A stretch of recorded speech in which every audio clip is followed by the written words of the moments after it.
Hi, இன்றைக்கி பார்க்க போகிறது வந்து சிபியு ஷெட்யூலிங். சிபியு ஷெட்யூலிங் அதில் வந்து என்னென்னா, நம்ம எப்படி கொடுத்துருக்க ப்ராசஸை வந்து ஷெட்யூல் பண்ணி உள்ளே வந்து எக்ஸிக்யூஷன் கொடுக்குறதுன்னு பார்க்குறது. இதில் வந்து 4 டைப் இருக்குது. ஃபஸ்ட்டு வந்து first in first out, shortest job first, priority and round robin. இதில் வந்து ஃபஸ்ட் இன் ஃபர்ஸ்ட் அவுட் அப்படின்னா எந்த ப்ராசஸ் வந்து ஃபஸ்ட்டு எக்ஸிக்யூஷனுக்கு வருதோ அதை எடுத்து அப்படியே நமக்கு வந்து கொடுத்துருவோம். நெக்ஸ்ட்டு ஷார்ட்டஸ்ட்டு ஜாப்னால் எதுக்கு வந்து வேல்யூஸ் சின்னதாக இருக்கோ அந்த வேல்யூஸை எடுத்து நம்ம ஷெட்யூலிங் கொடுக்குறோம். ப்ரியாரிட்டினா அந்த இதுலேயே நம்ம கொடுத்துருப்பாங்க எது வந்து மோஸ்ட் ப்ரியாரிட்டி, எது வந்து லீஸ்ட் ப்ரியாரிட்டின்னு அதை வச்சு நம்ம பார்க்குறோம். நெக்ஸ்ட்டு ரவுண்டு ராபின் அப்படின்னா நமக்கு வந்து ஒரு குறிப்பிட்ட டைம் கொடுத்துருப்பாங்க. ஃபார் எக்ஸாம்பிள் இப்போ 2 minutes அப்படின்னு கொடுத்தாங்கன்னா ஃபஸ்ட்டு 2 minutes மட்டும்தான் அந்த ஃபஸ்ட்டு ப்ராசஸ் எக்ஸிக்யூட் ஆகும். அது ப்ராசஸ் முடியுதோ முடியலையோ அது அடுத்தது வந்து செகண்ட் ப்ராசஸ் எக்ஸிக்யூஷனுக்கு 2 minutes முடிஞ்சதை எடுத்துப்போம். இங்கே வந்து எப்படி அதை ரெப்ரசன்ட் பண்ணுவோன்னா டைம் குவாண்டம், அந்த எவ்வளோ ஸ்லைசஸ் கொடுத்துருக்குறாங்களோ அவ்வளோ டைம் மட்டும்தான் ப்ராசஸ் பண்ணணும். இப்போ கம்ப்ளீட்டாக இப்போ 4 ப்ராசஸ் இருக்குன்னா 4 முடிச்சுட்டு திரும்ப ப்ராசஸ் 1 திரும்ப எக்ஸிக்யூஷனும் வரும். ஆனால் அது ஃபுல்லாக கம்ப்ளீட் ஆகாது. அந்த டைம் குவாண்டம் எவ்வளோ கொடுத்துருக்குறாங்களோ அது வரைக்கும் மட்டும்தான் நமக்கு எக்ஸிக்யூஷன் நடக்கும். இப்போ இதில் வந்து எஃப்ஐஎஃப்ஓ ஃபஸ்ட் இன் ஃபர்ஸ்ட் அவுட் எப்படி பண்ணுறதுன்னு பார்க்கலாம். இது வந்து நான் ப்ரீஎம்ப்டிவ் சிபியு ஷெட்யூலிங்கில் வச்சு பண்ணுறோம். ப்ரீஎம்ப்டிவ் நான் ப்ரீஎம்ப்டிவ் அப்படின்னா ப்ரீஎம்ப்டிவ்னா இப்போ வந்து ஒரு ப்ராசஸ் எக்ஸிக்யூட் ஆகிட்டு இருக்குது அப்படின்னா அது கம்ப்ளீட் ஆகுதோ ஆகலையோ நமக்கு தேவைன்னா அந்த ப்ராசஸ் P1 ஸ்டாப் பண்ணிவிட்டு ப்ராசஸ் 2 வந்து எக்ஸிக்யூஷனுக்கு எடுத்துக்கலாம். ஆனால் நான் ப்ரீஎம்ப்டிவ்னா இப்போ ஒரு ப்ராசஸ் எக்ஸிக்யூஷனுக்கு போயிடுச்சு அப்படின்னா அது கம்ப்ளீட் ஆகி முடித்த வாட்டி தான் நெக்ஸ்ட் ப்ராசஸ் வந்து எடுத்துக்கும். ஸோ இந்த மாதிரி பார்க்கலாம். இதில் ஃபஸ்ட்டு நம்ம என்ன பண்ணோம்னா இங்கே நம்ம கொடுத்துருக்கிறது வந்து 5 ப்ராசஸுக்கு பர்ஸ்ட் டைம் கொடுத்துட்டாங்க. ஸோ அதை வச்சு நம்ம ஃபஸ்ட்டு வந்து நாட் சார்ட் கண்டுபிடிக்கணும். அதுக்கு அடுத்தது நம்மளோட waiting time, turn around time. நாப் சார்ட் அப்படின்னா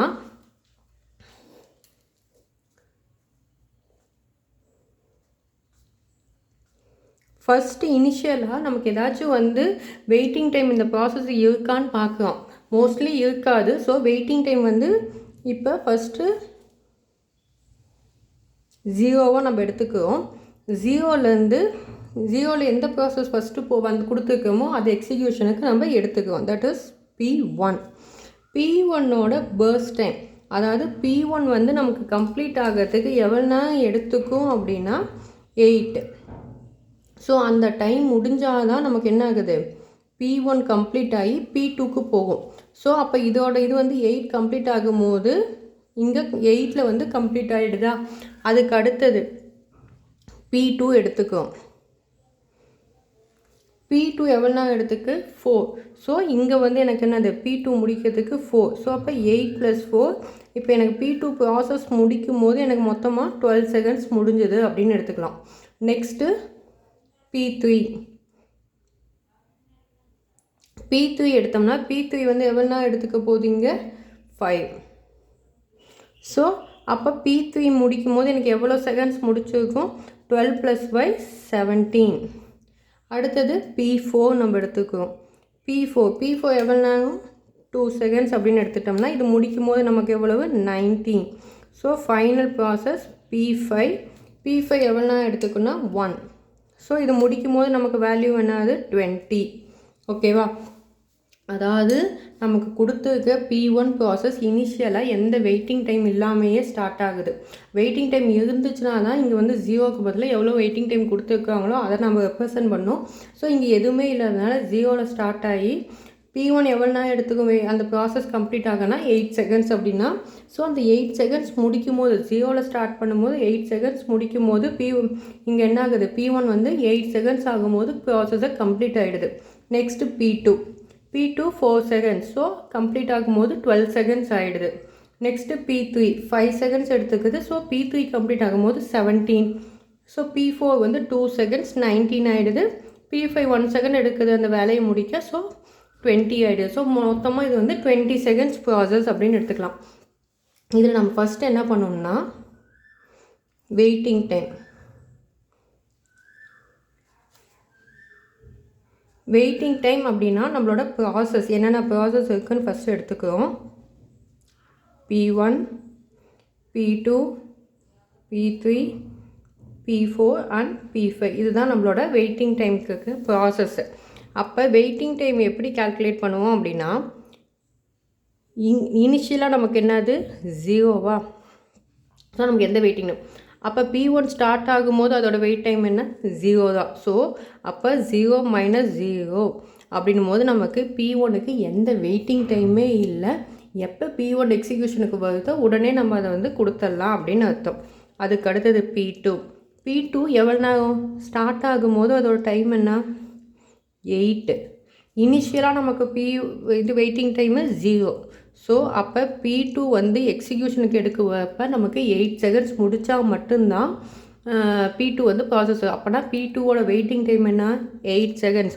இது எக்ஸிக்யூஷனுக்கு எடுக்கிறதுக்கு எவ்வளோ நேரம் நம்ம வெயிட் பண்ண வேண்டியது இருக்குன்னு. அடுத்தது P3 எக்ஸிக்யூஷனுக்கு எடுக்கும் போது 12. அப்போ இனிஷியலாக waiting time 0.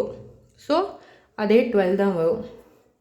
Next P4 execution எடுக்கும் போது 17. இனிஷியலாக வெயிட்டிங் டைம் 0.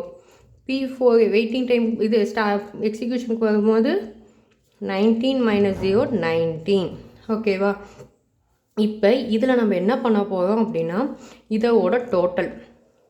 ஸோ இது எல்லாமே டோட்டல் பண்ண போகிறோம். எதுக்குன்னா ஆவரேஜ் வெயிட்டிங் டைம் கண்டுபிடிக்க போகிறோம். ஆவரேஜ் வெயிட்டிங் டைம் அப்படின்னா நமக்கு இந்த P1, P2, P3, P4, P5 அதோட waiting time divided by number of process இதோட வெயிட்டிங் டைம். ஸோ அப்போ எவ்வளவு 0 + 8 + 12 + 17 + 19 பை டோட்டல் எத்தனை ப்ராசஸ்ஸு 5. ஓகேவா. ஸோ இப்போ இதோட வேல்யூ வந்து 56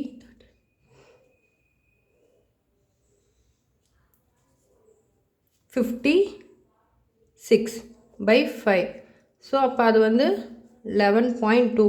அப்போ இதோட ஆவரேஜ் வெயிட்டிங் டைம் என்னது 11.2.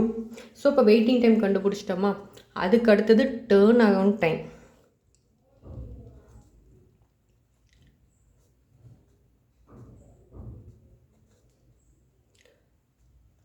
டேர்ன் அரவுண்ட் டைம்னா சேம் தான். இதில் என்னன்னா அந்த ப்ராசஸ் எவ்வளோ நேரம் முடிக்குதோ அதையும் சேர்த்து எடுத்துக்கோம். அப்போ டேர்ன் அரவுண்ட் டைம் எப்படி கால்குலேட் பண்ண போகிறோம் அப்படின்னா நம்மளோட வெயிட்டிங் டைம் ப்ளஸ் பர்ஸ்ட் டைம்னது நம்ம கொஷினில் ஏற்கனவே கொடுத்துருக்காங்க. அதாவது அந்த ப்ராசஸ் எவ்வளோ நேரம் வெயிட் பண்ணது ப்ளஸ் அது எவ்வளோ நேரம் எக்ஸிக்யூஷனுக்கு எடுத்துக்குது ரெண்டும் சேர்ந்தது. ஸோ இப்போ அதே மாதிரி அதோட ப்ராசஸ் என்னது P1, P2, P3, P4, P5. So மொத்தம் 5 ப்ராசஸ்ஸு. அதுக்கு அடுத்தது அதோட டேர்ன் அரவுண்ட் டைம் பார்க்கும். டேர்ன் அரவுண்ட் டைம் அப்படின்னா நம்ம ஏற்கனவே என்ன பார்த்தோம் waiting time plus burst time. அப்போ P1ஓட வெயிட்டிங் டைம் என்ன 0வா. இது வந்து நம்மளோட வெயிட்டிங் டைம், இது வந்து நம்மளோட பர்ஸ்ட் டைம். அதை வண்டியை ஆட் பண்ணிக்கணும். பர்ஸ்ட் டைம் அப்படின்னா P1ஓட பர்ஸ்ட் டைம் வந்து 8. So 0 + 8 that is 8. Next P2 எடுத்துக்கிறோம். P2ஓட வெயிட்டிங் டைம் 8 ப்ளஸ் அதோட பர்ஸ்ட் டைம் எவ்வளவு 4 தட் இஸ் 12. அப்போ P3ஓட வெயிட்டிங் டைம் 12 ப்ளஸ் அதோட பர்ஸ்ட் டைம் 5 17.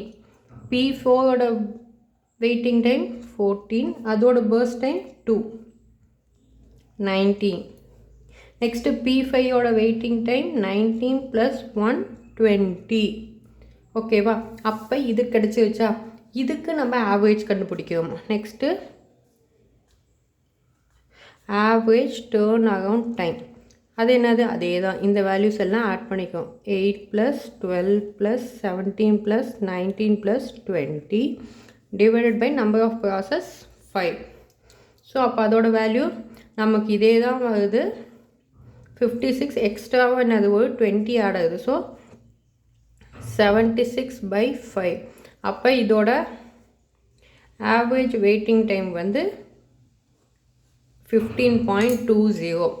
அப்போ நமக்கு கொடுத்துருக்க ப்ராசஸில் நமக்கு வந்து ஃபஸ்ட் இன் ஃபஸ்ட் அவுட் மேனரில் போகணும்னா நமக்கு ப்ராசஸோட ஆவரேஜ் வெயிட்டிங் டைம் வந்து 11.2 and average turn around time வந்து 15.20.